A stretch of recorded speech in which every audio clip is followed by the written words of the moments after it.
नमस्कार,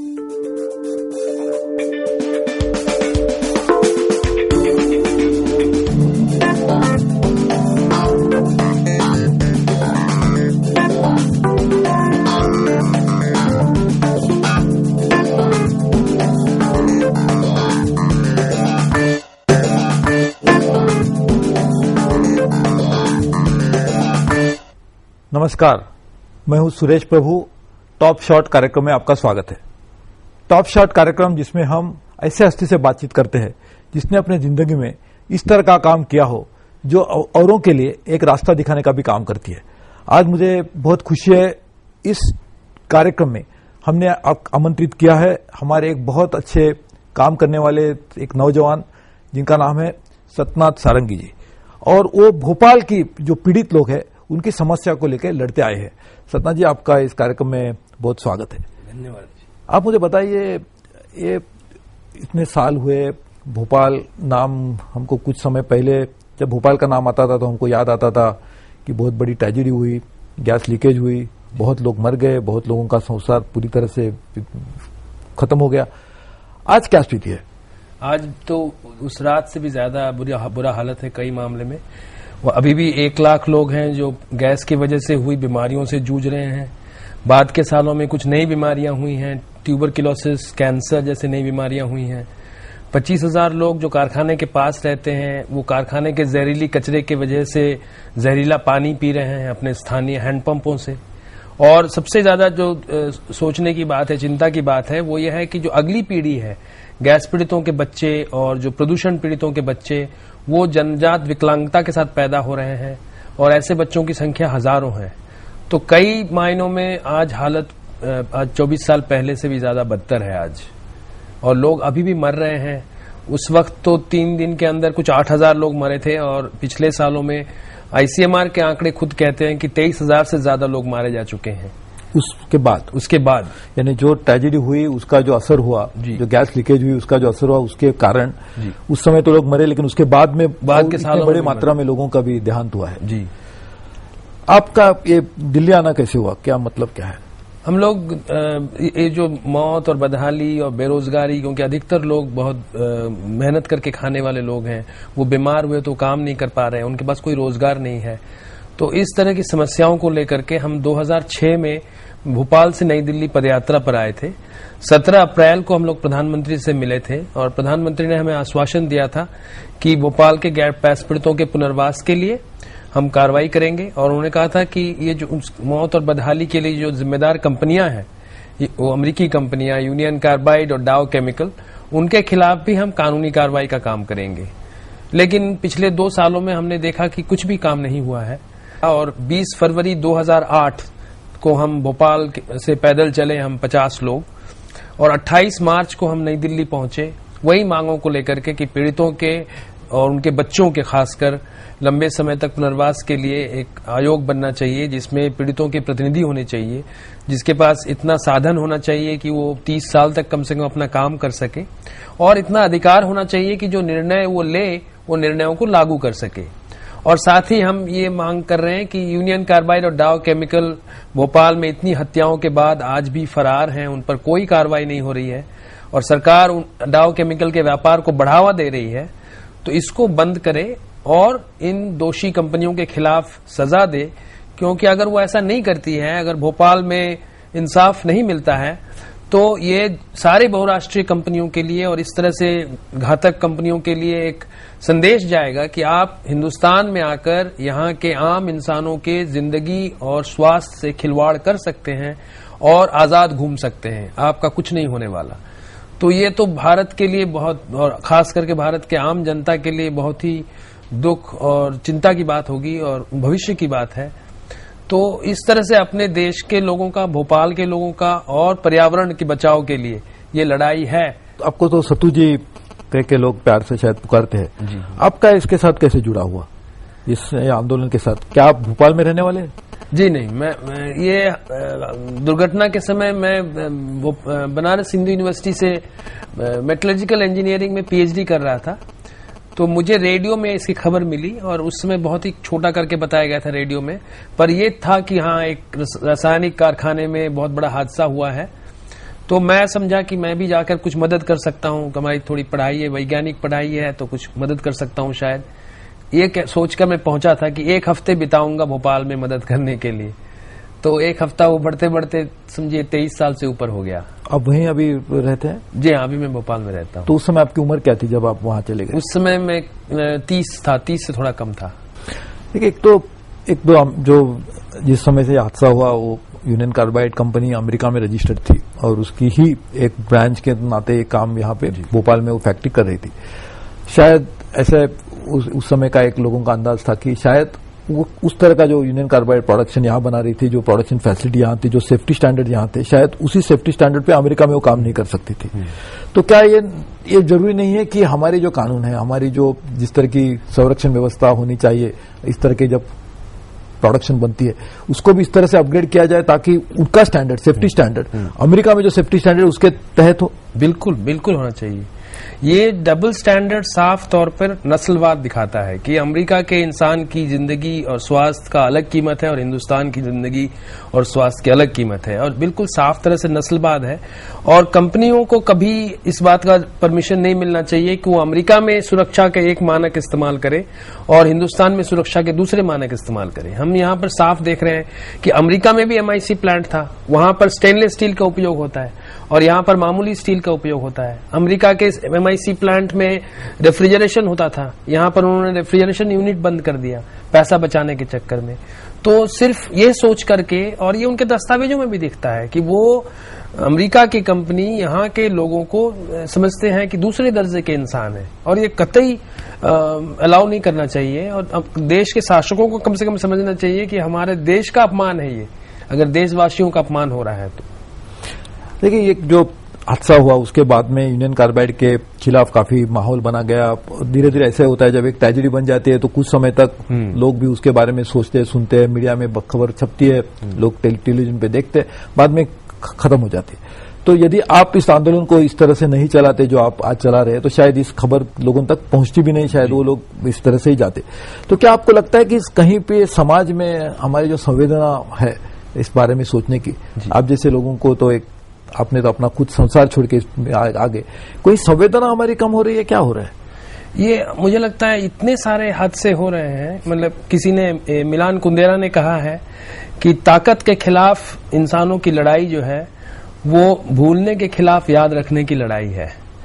तो ये वो अधिकतर जो ये कंपनियां होती हैं जो अत्याचार करने वाले होते हैं वो सोचते हैं कि लोगों का यादगार बहुत सीमित होता है, थोड़े समय के लिए लोग याद रखेंगे फिर भूल जाएंगे।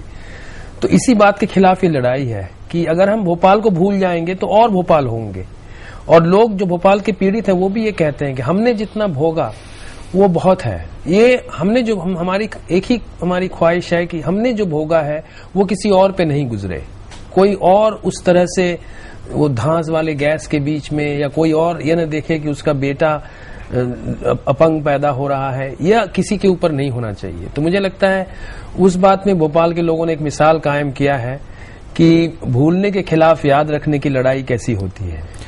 यानी आप जो अभी काम कर रहे हैं उसके 2 मकसद हैं जो मैं अभी समझ रहा हूं कि एक तो आप समझते हैं कि दोबारा इस तरह की दुर्घटना कहीं ना घटे, एक ये आपकी इच्छा है। दूसरी कि जिस तरह से जो हादसा हुआ इससे जो पीड़ित लोग हैं उनको भी कुछ न्याय मिले। ये दोनों तरफ से आप लड़ रहे, और ये दोनों जुड़े हुए हैं। अगर न्याय नहीं मिलेगा तो हादसे होंगे इस तरह। सही बात है। यानी न्याय मिलना एक हादसा न होने के लिए भी एक इंश्योरेंस है, तो इसके लिए भी आप करना चाहते हैं। तो न्याय की जो बात आती है तो हम किस तरह से घटे इसके ऊपर भी बात करेंगे, लेकिन जो न्याय की जब बात आती है तो शायद यूनियन कार्बाइड कंपनी होता है, सुप्रीम कोर्ट का भी ऑर्डर हुआ था, एक कुछ तरीके का आयोग बना था जिसे किस तरह से मुआवजा लोगों तक मिले उसकी बातचीत हुई थी। वो पैसा लोगों को मिला कि नहीं मिला? नहीं, पैसा तो मिला, पर वो पैसा बहुत कम मिला, क्योंकि भारत सरकार ने पहले 4,900 करोड़ की मांग किए थे। भारत सरकार ने खुद गैस पीड़ितों की तरफ से नुमाइंदा बनकर के अमेरिका की अदालत में 4,900 करोड़ मांगा था। पर आप क्या उसमें खेल क्या हुआ, पर्दे के पीछे क्या हुआ, वो मांग घट के उन्होंने 715 करोड़ में, मतलब 7वें हिस्से में समझौता कर लिया, किसी भी पीड़ित को बिना पूछे। और तो इसमें साफ साफ जो दिख रहा था कि भारत सरकार का किसी तरह से यूनियन कार्बाइड के साथ सांठगांठ हो गया है। यह बात सिर्फ मैं ही नहीं, सारे देश के सारे अखबारों ने उस समय 1989 में ये कहा था कि ये कोल्यूसिव सेटलमेंट है, साठगांठ पूर्ण समझौता है। तो जब 7वां हिस्सा ही मुआवजे में मिला तो लोगों को भी बहुत कम पैसा मिला। हमने जो अभी तक सर्वेक्षण कराए हैं, जयप्रकाश नगर जो यूनियन कार्बाइड के ठीक सामने बसा हुआ बस्ती है और जहां पर घर घर में कई परिवार उजड़ गए, जहां पर मतलब अगले दिन सुबह देखे तो सारा परिवार वहां पर मरा पड़ा था। उस बस्ती में 91% लोगों को मात्र 25,000 रुपए मुआवजे में मिला। सिर्फ 25,000 जिंदगी भर उनको झेलना है, सिर्फ 25,000 रुपए पे। और उसमें से भी सरकार ने 10,000 से 12,000 रुपए इस बात के काट लिए कि वो अंतरिम राहत के रूप में 200 रुपया प्रति माह उन्हें दिया गया था। तो लोगों को 14,000 ऐसे कुछ हाथ में मिले। अब आप बताएं, जिनको डॉक्टर का पैसा तो छोड़िए, डॉक्टर के पास जाने के लिए ऑटो का किराया नहीं होता है, क्योंकि लोग रोज बीमार है, रोज जाना पड़ता है। तो फिर वही होता था कि लोग कर्ज लेते थे। कर्ज लेने में वहां के 200%, 300% पे कर्ज देने वाले। तो इस तरह से जो मुआवजा मिला वो बिल्कुल भी कम था। और ये सरकार को सब लोगों ने कहा कि सरकार ने तो हमें बेच दिया। लेकिन जिस तरह से एक 2000 कितना का आपने शुरू में पहले वो 4,900 करोड़ रुपए, और उससे इतने सीमित अमाउंट तक कैसे आ गए? उसका क्या कैलकुलेशन क्या था? उसका कोई कैलकुलेशन नहीं था। सबसे मजेदार बात तो ये है कि जो समझौता हुआ वो कुछ 2 लाख से भी कम लोगों को उसमें बताया गया कि वो इंजर्ड हैं, घायल हैं, जबकि भोपाल के कल्याण आयुक्त का कहना है कि 5,72,000 लोग कम से कम इसमें उनको गैस लगी, जबकि जो समझौता में 1,36,000 ऐसे कुछ लोगों का नाम है। मौतों की संख्या उसमें सिर्फ 3,000 बताई गई है, जबकि कल्याण आयुक्त के आंकड़े उससे कहीं ज्यादा है। तो बिना किसी आंकड़े के आधार पर, बिना किसी पीड़ित को पूछे हुए सरकार ने यह समझौता गुपचुप में कर लिया। यानी यहीं से उनकी जो ट्रेजेडी थी वो ट्रेजेडी और बढ़ गई। और ये साफ दिखा, क्योंकि लोगों को गैस कांड के हादसे के पीछे भी लोगों ने कहा कि सरकार ने ध्यान नहीं दिया, सरकार ने बीच शहर में घनी आबादी के बीच में इतने खतरनाक कारखाने को बसने दिया। और इसमें तो साठगांठ दिखता ही था, पर समझौते से वो साठगांठ पूरी तरह से उजागर हो गया और लोगों को यह बिल्कुल स्पष्ट हो गया कि सरकार को उनकी जान और सेहत का परवाह नहीं है, बल्कि कंपनी की भलाई, कंपनी की बढ़ावा देना करना है। और वो पहले यूनियन कार्बाइड को बढ़ावा दिया जा रहा था सरकार की तरफ से, अब डाउ केमिकल कंपनी को बढ़ावा दिया जा रहा है। ठीक है, ये सतु जी आप जो कह रहे हैं उसके बारे में हम हमारी बातचीत जारी रखेंगे, लेकिन थोड़े से ब्रेक के बाद हम बातचीत कर रहे हैं हमारे एक साथी जो पूरी तरह से अपनी जिंदगी लगाकर भोपाल में जो पीड़ित लोग हैं उनकी लड़ाई लड़ रहे हैं। और ये लड़ाई इसीलिए लड़ रहे हैं कि तो उनको कुछ इंसाफ मिले, साथ साथ में ऐसी दोबारा दुर्घटना न घटे। तो ये बातचीत हम जारी रखेंगे, लेकिन थोड़े ब्रेक के बाद। आप जाइए नहीं, दोबारा आइए टॉप शॉट में।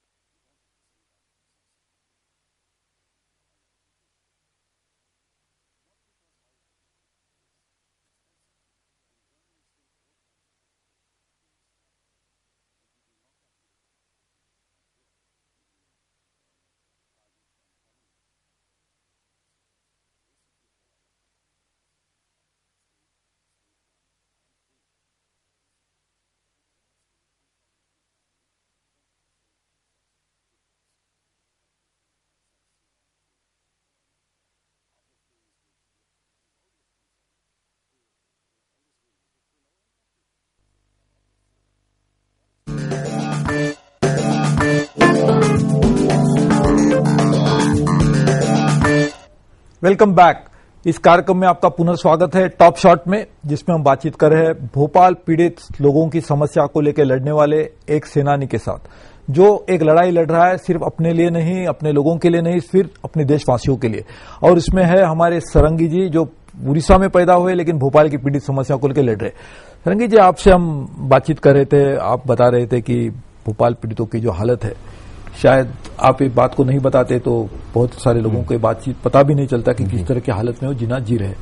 लेकिन जैसे आप कह रहे थे कि एक भोपाल तो घट गया, लेकिन और भोपाल न घटे इसके लिए हमको कुछ काम करने की जरूरत है।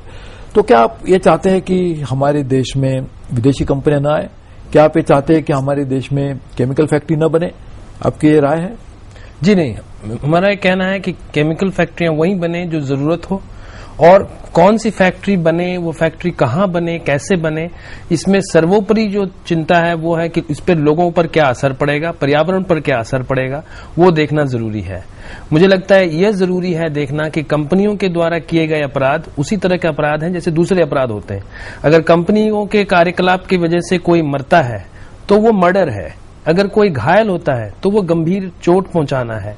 अगर उस तरह से कार्रवाई किए जाएंगे, कंपनियों को अपने अपराधों के लिए जिम्मेदार बनाया जाएगा, तो ये बात सही लगता है। लेकिन आम तौर पर होता है कि कंपनियां आती हैं, मिट्टी पानी में जहर घोलती हैं, लोगों को मारती हैं और फिर भी कुछ उनके ऊपर कुछ भी नहीं किया जाता है। और दूसरी बात यह है कि हमें देखना पड़ेगा कि कौन से केमिकल जरूरी हैं और कौन से के खिलाफ बिना भी काम चल सकता है। जैसे कीटनाशकों के बारे में कहा जा सकता है कि बिल्कुल गैर जरूरी है। हमारे देश का बहुत हमारी पुरानी परंपरा है जिसमें बहुत ही उन्नत किस्म की खेती होती है, जैविक साधन से खेती होती है जिसमें कोई पर्यावरण पर असर नहीं पड़ता है। आज हम देख रहे हैं पंजाब में कैंसर और जन्मजात विकलांगता उन्हीं इलाकों में सबसे ज्यादा है जहां पर तथाकथित उन्नत खेती की गई है। तो इस तरह से कीटनाशकों के उत्पादन कम होना चाहिए, नहीं होना चाहिए बल्कि। तो एक बहुत संभव जरूरी है जिसके बारे में आजकल कई जगह बात किया जा रहा है कि प्रिकॉशनरी प्रिंसिपल। हम एक ऐसे सिद्धांत को देखें कि अगर किसी चीज से इंसानों को, जीवन को, सृष्टि को नुकसान पहुंचता है तो अच्छा है कि वो न किया जाए। अगर हमारे में उसके बारे में कोई भी शंका है तो हमें उसका विकल्प देखना चाहिए। और विकल्प हमारे जो संस्कृति है, विकल्प उसमें उपलब्ध है, उन विकल्पों को उपयोग करना चाहिए।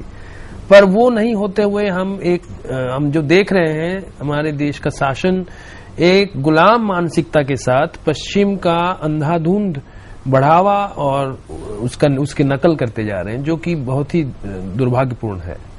आपने कहा प्रिकॉशनरी प्रिंसिपल्स होने चाहिए, क्या आप उसके बारे में, क्या प्रिकॉशनरी प्रिंसिपल का क्या आपकी उसमें बारे में क्या सोच है? प्रिकॉशनरी प्रिंसिपल्स कैसा, जैसे हमें अगर किसी चीज के बारे में कुल मिला, जैसे जानते हैं कि किसी चीज का पूरा प्रभाव अगर हम देखना चाहें, किसी दवा की पूरा प्रभाव देखना चाहें तो बहुत साल लगेंगे। पर अगर हमें प्रथम दृष्टया प्रिमा फेसी अगर लगता है कि इस दवा में ऐसी कोई चीज है जो नुकसान कर सकती है तो हमें उसको बंद करना चाहिए। फिर हमें ये नहीं कहना चाहिए कि अभी थोड़ा बहुत शंका है लेकिन देखते हैं क्या होता है, जिस तरह से आम तौर पर किया गया। समझिए जिस तरह से ये नसबंदी करने के लिए दवाओं का उपयोग किया जा रहा है, यहाँ पर अलग अलग इंजेक्शंस, हार्मोनल इंजेक्शंस लगाए जा रहे हैं महिलाओं को, पर उसमें कोई प्रिकॉशन, कोई सावधानी बरती नहीं गई, क्योंकि कई जगह पे इसके काफी सबूत हैं कि इससे नुकसान हो सकता है। तो नुकसान होने के बाद चिंता करें, इससे बेहतर है कि नुकसान होने के पहले ही हम ये सोच लें कि क्या इससे नुकसान हो सकता है। अगर हो सकता है तो कतई उस राह पर न चलें। तो प्रिकॉशनरी प्रिंसिपल यही कहता है। और हमें लगता है कि जिस संकट में आज हम हैं, भोपाल का संकट हो या पूरे देश में पर्यावरण और जनस्वास्थ्य का जो संकट है, हर साल 2% से ज्यादा के दर से शुक्राणु का काउंट कम होता जा रहा है इस देश में, वो सिर्फ अलग अलग तरह के प्रदूषण की वजह से। और तो जब यहाँ पर प्रजनन क्षमता खत्म हो जाएगा लोगों का, तो फिर देश के प्रगति का और ये ग्रोथ रेट का क्या मतलब रहेगा। तो कम से कम वो सोचते, उस लंबी दूरदृष्टि रखते हुए, प्रिकॉशनरी प्रिंसिपल का मानते हुए अगर उत्पादन और जनहित को ध्यान में रखते हुए अगर उत्पादन होगा तो ऐसी समस्याएं नहीं होंगी। एक सतु जी, हमेशा एक बात आती है कि हम जिस तरह के केमिकल्स या जो जिस तरह से भी एक आर्टिफिशियल चीजों का इस्तेमाल हमारी जिंदगी में इसलिए कर रहे हैं क्योंकि हमारे पास सीमित रूप में जमीन है, सीमित रूप में पानी है और हमारी आबादी इस तरह से बढ़ती जा रही है कि जिसको हम पूरी करने के लिए, उनकी जो मांगे है, उनकी जो जरूरत है, उसको पूरी करने के लिए हमें बड़े पैमाने पे कुछ ही चीज का भी प्रोडक्शन करना पड़ता है। तो क्या आपको लगता है कि कहीं पे इस पूरी समस्या का हल करने के लिए जो अलग अलग चीजों की करने की जरूरत है, उसमें लोक संख्या पर भी कुछ हमारी कुछ पाबंदी लानी चाहिए? फिलहाल तो ऐसा कोई आंकड़ा नहीं है जिसमें हमें लगता है, क्योंकि हमने जितना अभी तक देखा है हमारे देश का जनसंख्या घनत्व तो अभी भी कम है विकसित देशों से। अगर आप स्वीडन का देखेंगे, इंग्लैंड का देखेंगे, मतलब प्रति वर्ग किलोमीटर जनसंख्या अभी भी हिंदुस्तान में बहुत कम है। एक तो ये। दूसरा, हमारे देश में अभी भी हम देख रहे हैं कि हमारे यहाँ जो प्राकृतिक स्रोत है उसमें मानवीय स्रोत भी शामिल है, उनका उपयोग नहीं होता है। जहां पर इतने पूरे दुनिया में हिंदुस्तानी लोगों का, जहां भी हिंदुस्तानी लोग जाते हैं उनके इंटेलिजेंस की कदर होती है, कि माने जाते हैं कि हिंदुस्तानी डॉक्टर विदेशों में भी सबसे बढ़िया माने जाते हैं, हिंदुस्तानी तकनीशियन सबसे बढ़िया माने जाते हैं। तो इन हुनर का, इस बुद्धि का कोई उपयोग नहीं होता है। मशीनें लाई जाती हैं जापान से और अमेरिका से, तो पहला तो वो मानवीय स्रोतों का उपयोग नहीं होता है। जो प्राकृतिक स्रोत है, हमारे यहाँ पर सौर ऊर्जा का इतना जबरदस्त स्रोत है, उसका उपयोग नहीं होता है। हम गल्फ कंट्रीज से तेल मंगा रहे हैं, हमारा सारा पैसा जा रहा है पेट्रोलियम मंगाने में, और सौर ऊर्जा के ऊपर हम ध्यान नहीं दे रहे हैं, विंड एनर्जी पर हम ध्यान नहीं दे रहे हैं। हम सिर्फ सोच रहे हैं कि बड़ा है वही बेहतर है, इस तरीके से सोच रहे हैं। तो कुल मिलाकर के हमारी सोच में जो एक वैचारिक बदलाव आनी चाहिए, जो गुलामी की मानसिकता से प्रेरित नहीं हो, वो देखने को नहीं मिलता है कुल मिलाकर के। लेकिन ये करने के लिए तो यानी जिस तरह से हम जिंदगी बिता रहे हैं, जो हमारा डेवलपमेंट मॉडल है, उसका ही विकल्प कुछ ढूंढने की बात आप कर रहे हैं। तो ये करने के लिए तो एक, जब भी हम कह रहे कि ये ठीक नहीं है, एक बात हो गई, इसमें तो हमारी 50% जिम्मेदारी पूरी हो गई। लेकिन और 50% जिम्मेदारी यह है कि किस तरह से विकल्प बने। तो क्या आपकी संस्था, आप खुद और आपके जो साथी है, मिलकर कुछ विकल्प बनाने की भी कोशिश करें? बिल्कुल, हम लोग कर रहे हैं। मैं एक और क्लिनिक में काम करता हूं, जिसका मैं मैनेजिंग ट्रस्टी हूं। वो संभावना ट्रस्ट क्लिनिक है, और हम लोग भोपाल के मामले में खास करके हम एक पहेली को बूझने में लगे थे कि एक तरफ ये बड़ा रासायनिक हादसा हुआ, और दूसरी तरफ हम देखने की दवा कंपनियों की चांदी हो गई। क्योंकि दवाएं ज्यादा बिकने लगी, और मजेदार बात है कि दवा कंपनियां ही रसायन कंपनियां हैं। रसायन कंपनियों का दूसरा चेहरा दवा कंपनियां हैं। बल्कि एक उसमें हमने देखा, जब सर्वे किया तो पता किया कि उसमें भी बहुराष्ट्रीय दवा कंपनियों का ही बोलबाला है भोपाल में। तो हमें समझ आया कि एक तरफ रसायन कंपनियां प्रदूषण कर रही है, बीमार कर रही है लोगों को, और फिर अपनी दवाएं बेच रही हैं। तो हमने समझा कि इस जहर के चक्र को तोड़ना चाहिए, और हमने अपने जो हमारे परंपरागत जो दवाइयां हैं, विधि है, इलाज विधियां हैं, हम अपने क्लिनिक में मॉडर्न मेडिसिन के साथ साथ, अंग्रेजी इलाज के साथ साथ आयुर्वेद, पंचकर्म और योग विधि द्वारा इलाज करते हैं। हम 1.25 एकड़ की खेत में करीब 100 से ज्यादा औषधियां उगाते हैं, सिर्फ गोबर से और इस तरह के खाद से, और कीटनाशकों का इस्तेमाल नहीं करते, रासायनिक कीटनाशकों का इस्तेमाल नहीं करते। और हमने दिखाया कि ये संभव है कि रसायन कंपनियों को दवा बनाने की जरूरत नहीं है हमारे इलाज करने के लिए। और खास करके हमने ये दिखाया कि जो लोग अंग्रेजी दवाओं पर आश्रित थे 15-16 सालों से, वो प्राणायाम से और आयुर्वेदिक इलाज से और जड़ी बूटी के इलाज से ठीक हो गए, उनको दवा की जरूरत नहीं हुई। तो मुझे लगता है कि इस माहौल में रहते हुए भी हमें विकल्प का मॉडल प्रस्तुत करना पड़ेगा। लोगों को सिर्फ बातों से और लफ्ज़बाजी से कुछ नहीं होता, हमें दिखाना पड़ेगा कि ये संभव है। और इसीलिए हमने अपना ट्रस्ट का नाम संभावना रखा, कि है संभावना, अभी भी इतनी काली रात के बीच में भी हम काम कर सकते हैं।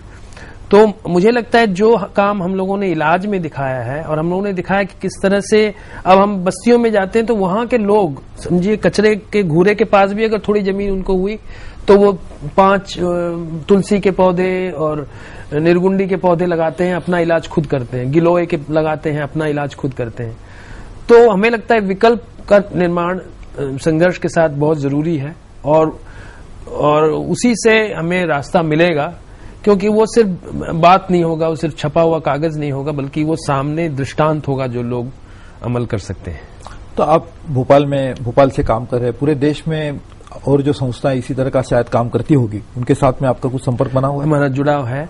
जैसे अभी हमारे साथ में आए हुए हैं लोग जो कड्लोर में काम कर रहे हैं, और वहां भी इसी तरह से प्रदूषण का बड़ा मार है। वहां भी अभी पिछले साल ही नवंबर में होना था, जो पब्लिक हियरिंग होनी थी, वहां पर एक नया कोल पावर प्लांट आ रहा है तमिलनाडु पावर कॉर्पोरेशन की तरफ से, और वहां भी इसी तरह से है कि 18 गांव के लोग हैं, पब्लिक हियरिंग में उनको जाना है, लेकिन सिर्फ एक टोकन बांट दिया, और हर गांव में सिर्फ 5 जो जानते थे कि जो प्रोजेक्ट का विरोध नहीं करेंगे, ऐसे 90 लोगों को लेकर पब्लिक हियरिंग करवा दिया। तो वो कह रहे हैं कि इस पब्लिक हियरिंग का कोई मतलब नहीं है, मौकरी हो गई। एक मुझे बताइए, ये अभी हम पूरे कहीं भी जाएंगे तो हमारी देश के बारे में पूरे विश्व में भारत का नाम हमेशा आता है, हिंदुस्तान के बारे में लोग सम चर्चा में रहते। आप तो जाके ग्राउंड लेवल पे काम करने वाले लोग हैं, ग्रास रूट पे काम करते हैं।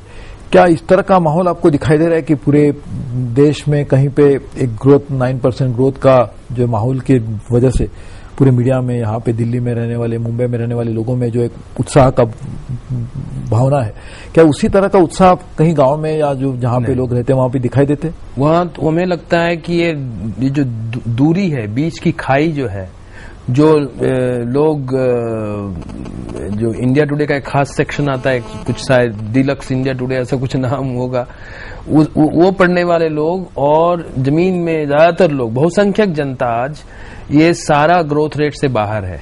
उनको न तो उत्पादन में कोई भागीदारी है, न उसका कंजम्पशन में कोई भागीदारी है, वो बिल्कुल कटे छटे हैं। और ये दूरी जो है, बीच की खाई जो है, वो बढ़ती जा रही है। तो और इस रास्ते से किसी भला नहीं होना है। ऐसा नहीं कि ये खाई बनती जाए और देश वैसा वैसा चलता रहे। तो सतु जी, आप तो चाहते थे कि इंजीनियरिंग में डॉक्टर बने, लेकिन आप तो अभी डॉक्टर बन गए लोगों की समस्या को उलझाने में। तो मैं मानता हूं एक संभावना ऐसी बने कि जिससे आपकी जो दिल में उमंग है, दिल में जो चाहत है, वो पूरी हो। जिस तरह से लोगों में जो बढ़ने वाली दरी है वो दूर हो, वो करने के लिए आपको मैं बड़ी शुभकामनाएं देना चाहता हूं। आपसे बातचीत जारी रखने की बहुत इच्छा थी, लेकिन हमारा समय की पाबंदी है, इसके लिए आपको बहुत बहुत धन्यवाद देता हूं। और मैं चाहता हूं कि दोबारा कभी बातचीत का मौका मिले। ये थे हमारे सतु जी जो हमसे बातचीत कर रहे थे टॉप शॉट कार्यक्रम में, जिसमें हमने बातचीत की किस तरह से भोपाल पीड़ितों की समस्या को लेकर आज एक लड़ाई वो दे रहे हैं लोगों के साथ, लोगों को मिल के साथ। अगले हफ्ते दोबारा मिलेंगे और बातचीत करेंगे ऐसे हस्ती के साथ जो हमें बताएगी और ऐसी समस्याएं जो लोगों के साथ जुड़ी हुई है, उसको रास्ते निकालने के लिए, तरीके निकालने के लिए हमके बातचीत करेंगे टॉप शॉट कार्यक्रम में। दोबारा मिलेंगे। इस कार्यक्रम में आने के लिए आपका धन्यवाद। नमस्कार।